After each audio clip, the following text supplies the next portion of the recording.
I learned how lies could shelter people the way a blanket shelters a child from cold, and I learned how the same lies could suffocate you until you begged for air. My name is Sophia Hayes, and I was 27 years old when everything I thought I knew about loyalty, truth, and the shape of a life turned into a long, thin thread I had to hold with trembling fingers.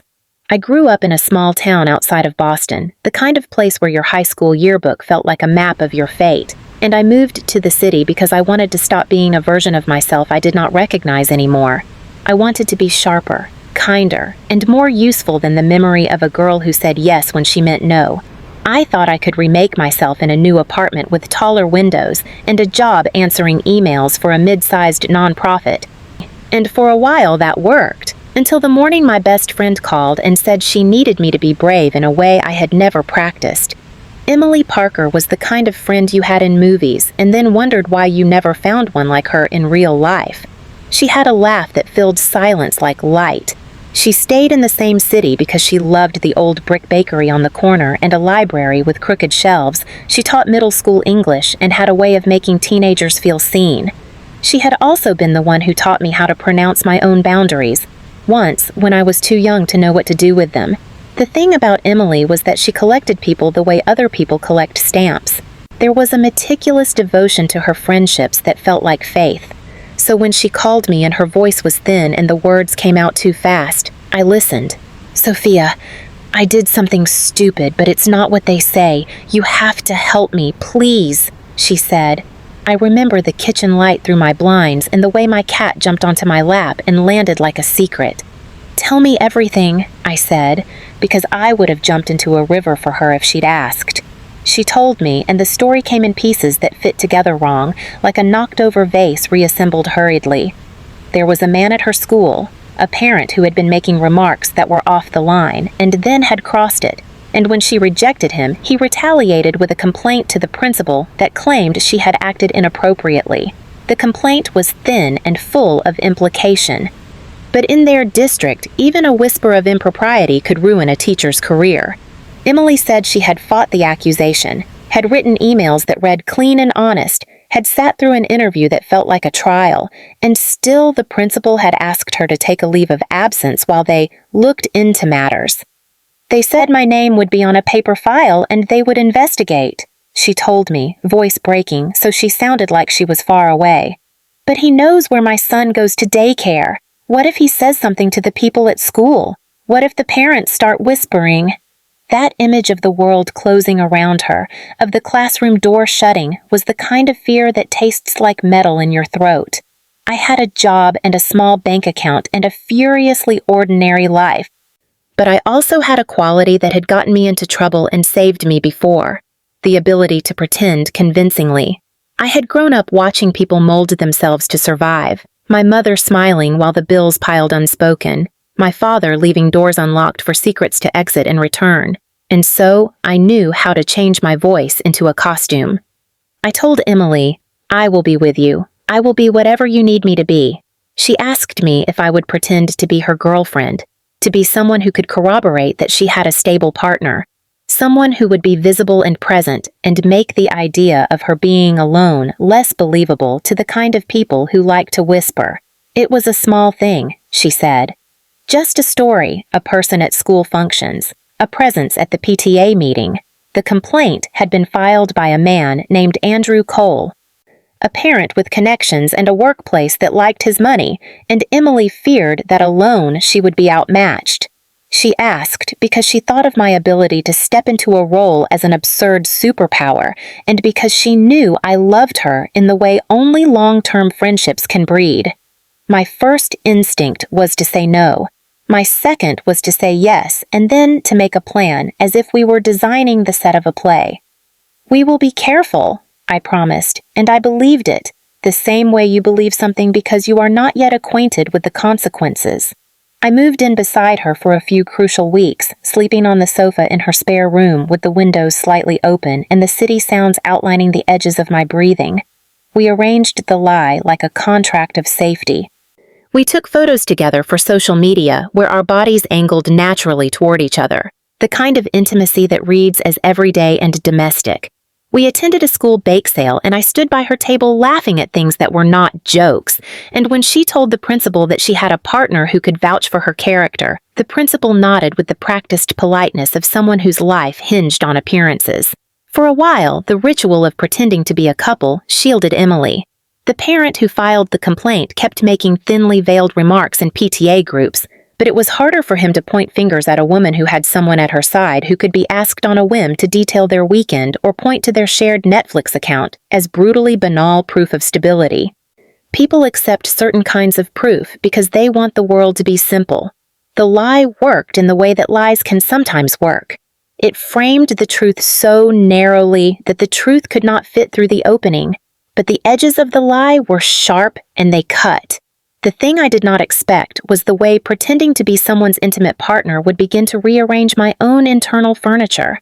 I had always thought of myself as loyal, practical, and good at small acts of protection. I had never been someone who could stand up and claim a life with another person in public. The weight of those pronouncements had fallen to others.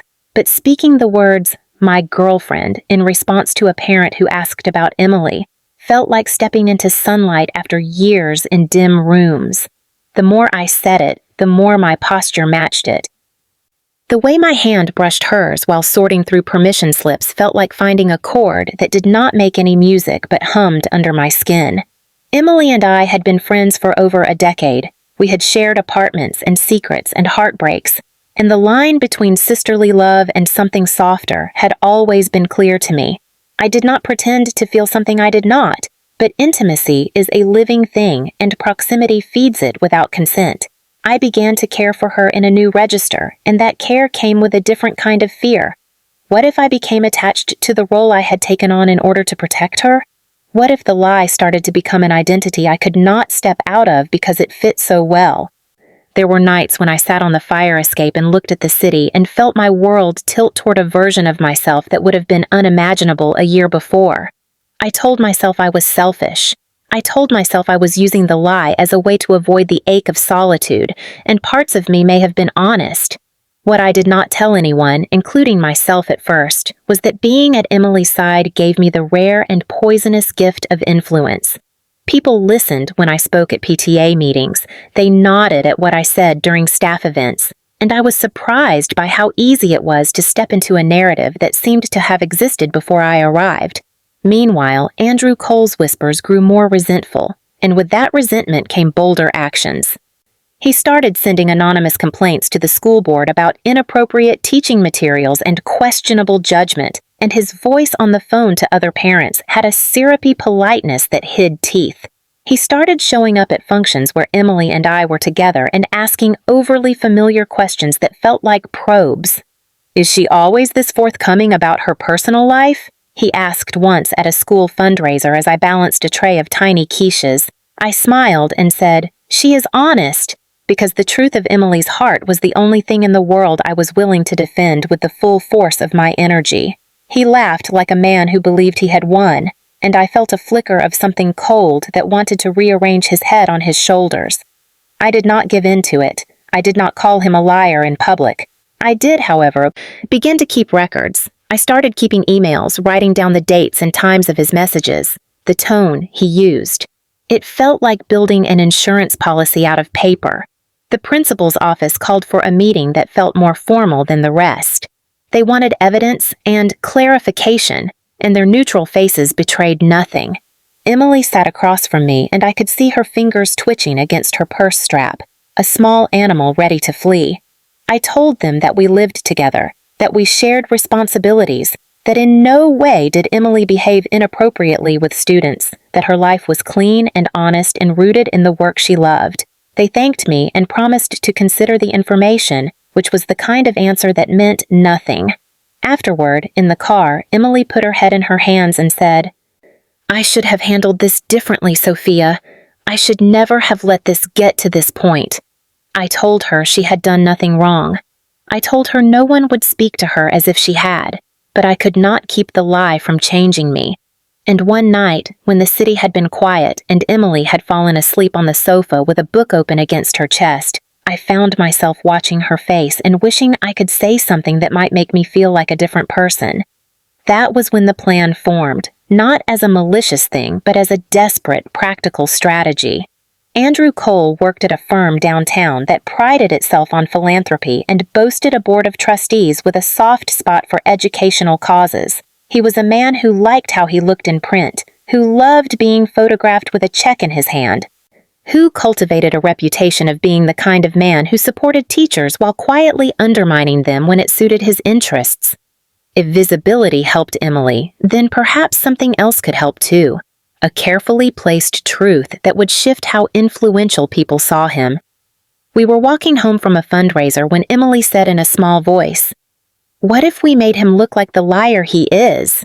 I flinched at the phrasing because I knew the word in her head, though she would not speak it. "How do you mean?" I asked.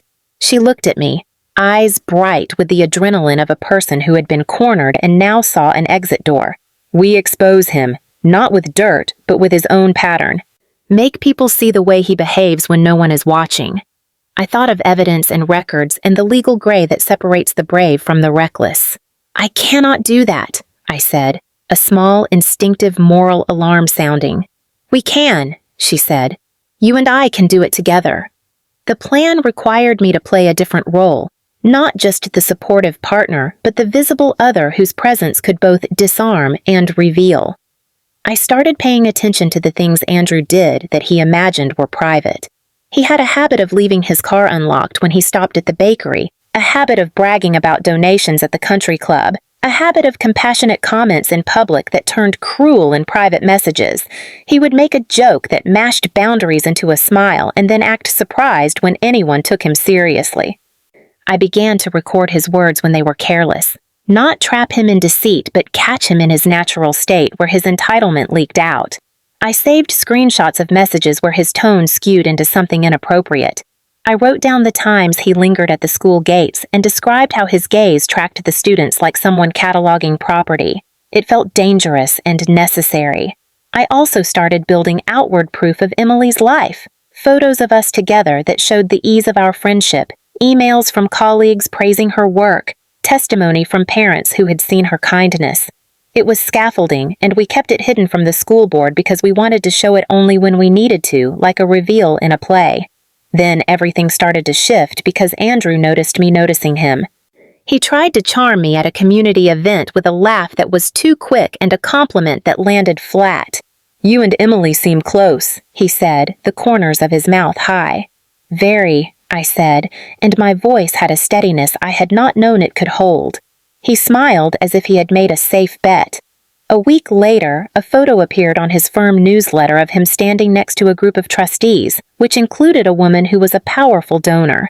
The caption praised his commitment to education and community outreach. I printed the image and held it while I thought about the nature of power. How public photos anchor reputations the way rings anchor fingers. If a single image could make him untouchable in a boardroom, a well-placed image could make him vulnerable. I began to push boundaries in ways that scared me. I showed up at networking events with Emily on my arm, and we rehearsed a kind of domestic choreography that read as authenticity. There were small touches, the way I smoothed her hair when she was nervous, the way I called her by a pet name in a crowded room, the way I let my smile linger too long in photos so people would read intimacy into it. Some nights I would lie awake after we returned from an event and tally the cost of this performance. I told myself I was protecting a friend. I told myself that this was temporary and noble. I told myself these things until the phrases lost meaning. The more I acted, the more the city accepted our script. People who had once whispered about Emily's professionalism now nodded at her partnerships and her support system. It worked. For a while, the school board cooled, the principal's calls became rarer, and the atmosphere around Emily at work shifted back into a tolerable shape. And yet, the victory tasted faint because the world had not changed, only a specific perception had. Andrew grew more dangerous in response, which was the predictable arithmetic of someone who loses influence. He began to look at me in a way that felt like measuring for leverage.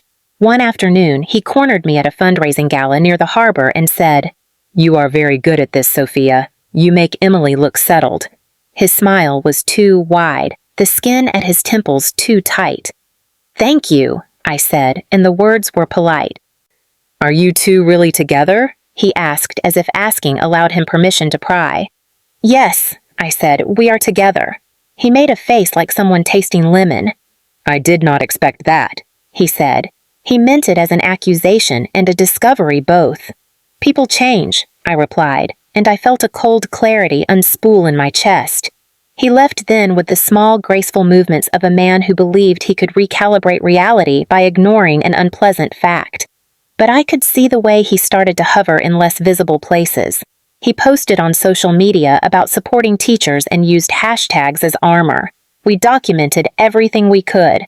I contacted a lawyer when Emily's leave of absence was extended without a clear timeline, a lawyer who worked on education defense cases and who moved with the slow, sure hands of someone used to wading through systems. The lawyer asked questions about evidence and motive, and I felt like we had stepped into a different script, one made of statutes and precedent rather than appearances. He suggested a firm, tactful approach. Produce a carefully curated dossier showing pattern and motive without making wild allegations.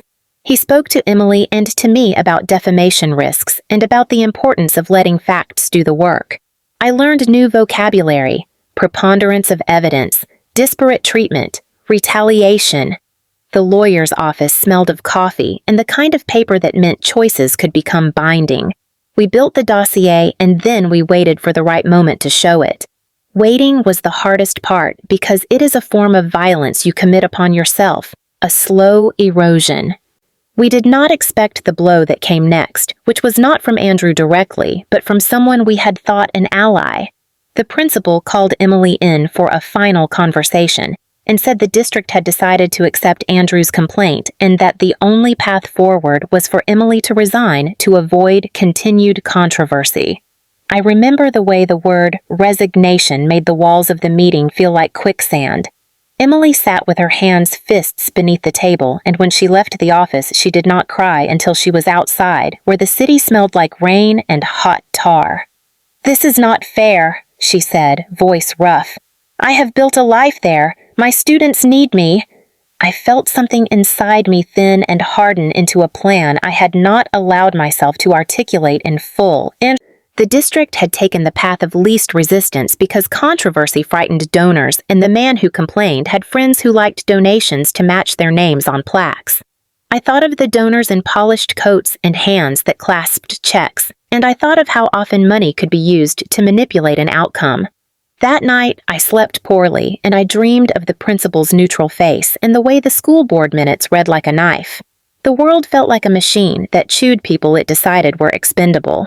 When Emily told me she would leave the district quietly rather than fight a drawn-out battle that she could not afford, I felt my insides tighten until I could hear my blood. She said, almost whispering, "I do not want my students to be collateral damage, Sophia. I cannot destroy my career over this." I thought of the kids who loved her for the way she read poems aloud and the ones who stayed after class to talk about homework and life. I thought of her voice when it turned small, and I understood, with a ferocity I had never known in myself, that the lie we had made to protect her had to turn into something sharper because the system that punished her would keep doing so if not stopped. I called the lawyer the next morning, and we arranged a meeting with a journalist who specialized in investigative pieces about education and abuse of power. The journalist listened with tired eyes and then agreed to look into Andrew's background if we could produce evidence that suggested his complaint was motivated by personal animus rather than legitimate concern. That requirement forced us to face the thing we had been building toward all along. It was not enough to shield Emily with my presence. We needed to show the pattern of Andrew's behavior to people with power and voice. The journalist began to ask for specifics, and suddenly, the registry of small things I had kept mattered in a new, terrible way. I gave him screenshots and messages and dates. I gave him the printed photo of Andrew posing with donors. I gave him the interview transcripts of parents who had seen his manner shift from charming to predatory. He examined everything with the cool hands of someone who takes stories and breathes evidence into them. The first piece of the story to land publicly was a human interest column that mentioned a complaint and the strain that educators face under the glare of social media. It did not name names, but the timing was precise. Andrew responded with a polished op-ed about supporting teachers, and he called for fairness. The journalist, undeterred, kept digging and found a past pattern of similar complaints against him in another town where he had been asked to moderate a community forum and had been accused of making women uncomfortable with lingering compliments. The trail led to a former employee at his firm who spoke on the record about a culture of entitlement and about how Andrew had used donations as social leverage. We built the narrative into something that could not be dismissed as petty. When the investigative piece finally ran, it was a slow burn that singed like ozone. It did not scream accusations in capital letters. It laid out a sequence of behavior corroborated by multiple sources. And it asked hard questions about why someone with money and influence could weaponize the systems designed to protect children. The article included quotes from parents who had noticed Andrew's stalking of school events, from a former employee who described him as thinly veiled predatory, and from our lawyer who explained the legal and ethical obligations of school boards. It was careful. It was surgical. The backlash came fast, and it was loud. Andrew's firm released a statement about respecting privacy and due process. He hired a public relations team that pushed narratives about smear campaigns and false allegations. I watched his photo on the news with its softened edges and thought about the ways power could buy softness. Then, slowly, donors began to pull. The woman whose name had been on the plaque with his resigned her seat from the educational trust, citing concerns about long-term reputational risk. The board where he served began to distance itself. He lost a few high-profile engagements, and his place at a charity gala was unceremoniously given to someone else. The ground beneath him shifted because other people refused to stand in the gap for him.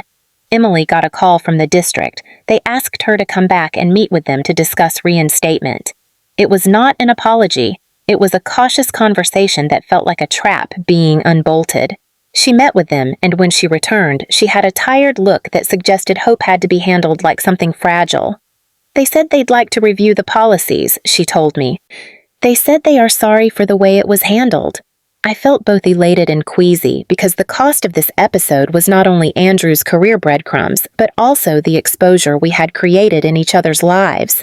The journalism had peeled back layers of our private theater and shown them to strangers. For a time, people applauded us for speaking out and for standing together, but applause is a brittle currency, and I began to feel its edges. The endgame, however, came in a way none of us fully expected.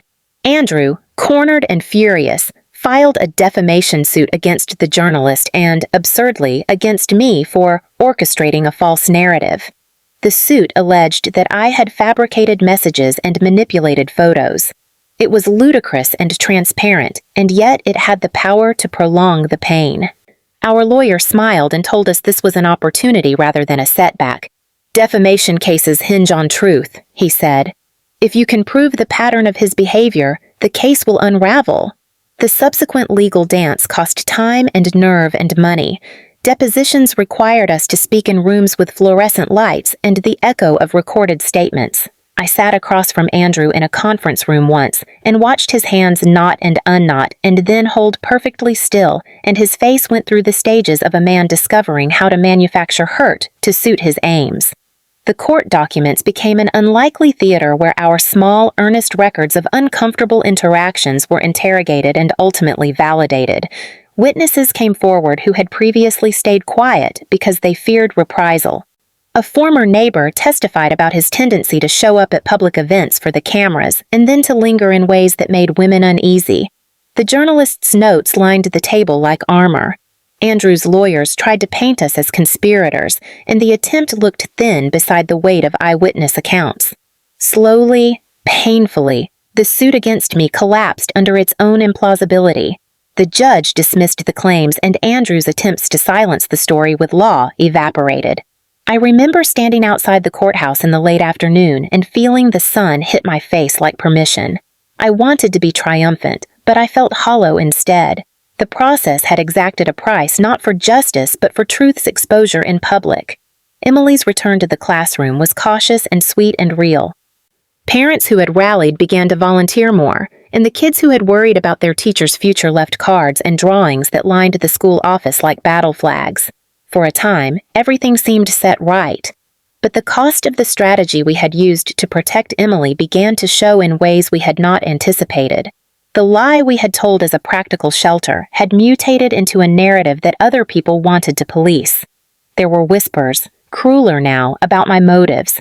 People who had not known us well claimed our partnership was performance, that I had used Emily's vulnerability to gain attention. The very tactic that had saved her now opened a new wound, because human kindness is often judged by the narrowest of standards. Emily and I argued, not with the violence of strangers, but in the way friends sometimes do when pain accumulates like dust. "You should have told them who you were before," she said. "You should have been honest about what you needed." I understood then that in trying to shelter her, I had also put her in a position of exposure that was not hers to control fully, and responsibility felt like a weight sinking in my chest. We made amends in a small way. We sat on the fire escape and ate cold pizza and talked until the city lights blurred into a single glow. "You saved me," she said simply, and there was a softness in her voice that swallowed the argument whole. "We saved each other," I replied. The last act unfolded with a kind of finality that felt dramatic and inevitable. Andrew, furious at the erosion of his social stature, had resorted to petty acts of retaliation that now looked juvenile against the backdrop of the legal defeat. He attempted to smear our reputations with thin claims and private investigations, buying reports that said little and glancing toward tabloids that would print anything that smelled like scandal. He attempted to call my workplace and misrepresent our relationship as professional misconduct, and he attempted to gather testimony from anonymous people who might be persuaded to lie. Each attempt failed without much fanfare because the truth had teeth. The ultimate payoff came on a day that smelled of rain and microwave coffee when Andrew arrived at a charity gala where he had been scheduled to speak. The room was full of donors and board members, faces polished with decades of artful indifference.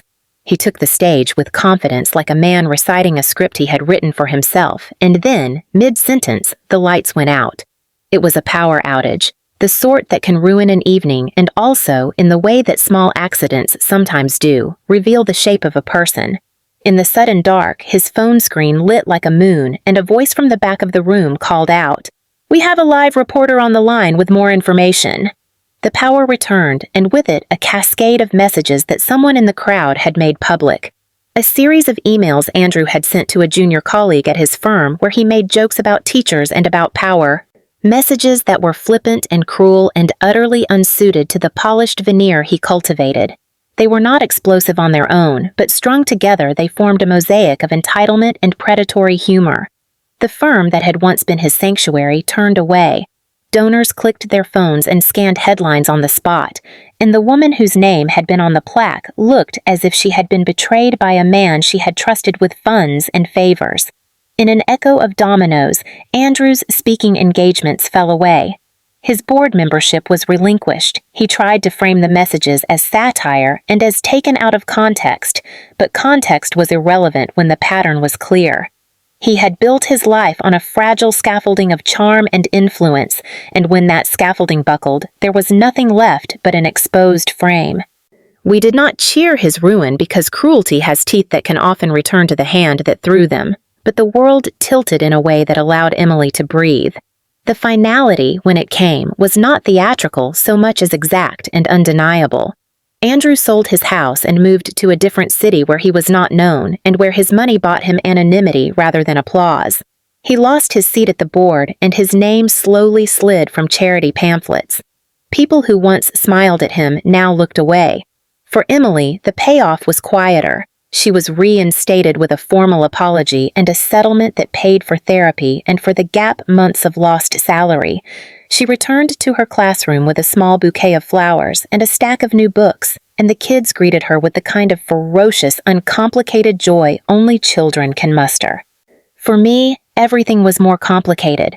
The performance I had given to protect a friend had taught me things about myself that could not be unseen. I understood then how a lie, even one made for good reasons, could change the teller's interior landscape, how proximity and pretending can fold feelings into forms you did not choose. I wrestled with this truth in the quiet spaces, the mornings when I woke early and made coffee and watched the steam curl and thought about the person I might have become had I not played the role I did. There were consequences that lingered. Some friends drifted away after the drama because drama makes people nervous about being anywhere near heat. My job offered me a transfer that I declined. I felt like sticking around served as a test of a life that had changed. Emily and I kept living together for a little while because the habit of each other's presence felt safe, and then we both moved into our own spaces with furniture that fit the contours of our bodies. We could not be who we were before, and that was not wholly a bad thing. The last scene in the sequence of events was the most private and the harshest. It was one of those mornings when the leaves had begun to turn and the sky was the kind of gray that makes people honest or cruel. Andrew sent me a message, short and brittle, claiming I had orchestrated a public smear and that I would one day regret what I had done. It was the kind of threat meant to intimidate by hinting at future harm. I printed the message and folded it twice, and then I went to the place where the charity trustees kept their plaques, a hall of portraits and gleaming brass. I called the woman whose name had been with his on the plaque, the one who had pulled her support after the initial stories, and I asked if she would meet me for coffee. She agreed, and when we sat in the quiet of a corner booth, she told me about the first time Andrew had come to the gala, and how he had charmed the room with a check and a smile. She told me about how people like him had the power to tilt institutions, and how the only way to resist that was to make decisions that cost them something. "You were a liar," she said plainly. "You lied." I did not flinch. "Yes," I said. "I lied to protect a friend." She looked at me and I could see the arithmetic of someone who had lost money and also, perhaps, illusions. "You may have saved a teacher," she said. "You may have cost a man his standing. You may have made people uncomfortable with the idea that loyalty can look like deception, but you also forced people to see what they refused to see." Her voice softened. "There will be no plaque for you, Sophia Hayes. There will be no medal, but there will be students who grow up remembering who stood by their teacher." The last line was like wind that cleared the fog. I thought of Emily's students and of the small hands that reached for books and of the teacher whose voice hummed when she read poetry. I thought of the price we had paid not just in dollars but in the erosion of a private life and the public reshaping of identity. Years later, when I walked past the old school on my way to a different job, a child waved at me from the playground and I waved back and felt such sharp, uncomplicated relief that my knees nearly buckled.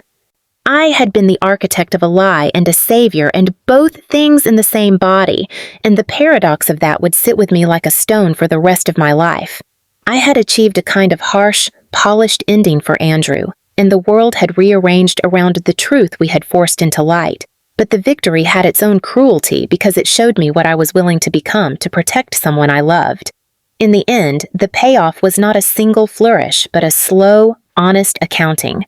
Emily kept teaching and eventually won an award for her dedication to literature, which the principal presented in a ceremony where I sat in the back and clapped until my hands were sore. Andrew's name faded from charity lists, and people who had once orbiting him published pieces about accountability and the difficulty of power. I kept a small box with our printed emails and a handwritten note from Emily that said simply, "Thank you."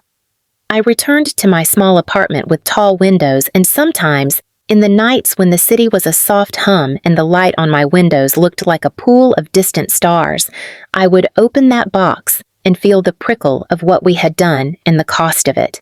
The truth is that I never wanted to be famous for what I had done. I wanted Emily to keep her classroom and her dignity and her craft of forming minds. I wanted the scales to tilt back, however imperfectly. The ending I had orchestrated for Andrew was merciless in its finality, and it was necessary in the calculus of the moment, and sometimes necessary things carry a cruelty that sits like a scar. The harsh payoff came wrapped in paperwork and headlines and the slow evaporation of a man's public life, and it left in its wake a room of children who could return to poetry and math without the shadow of accusation. I had pretended to be his girlfriend to save my best friend, and what began as a lie turned into a truth that cost more than any of us had expected. And when I look back on those years, I see myself standing under streetlight glow with a box of evidence in my hands, feeling like a stranger who had done something both terrible and necessary.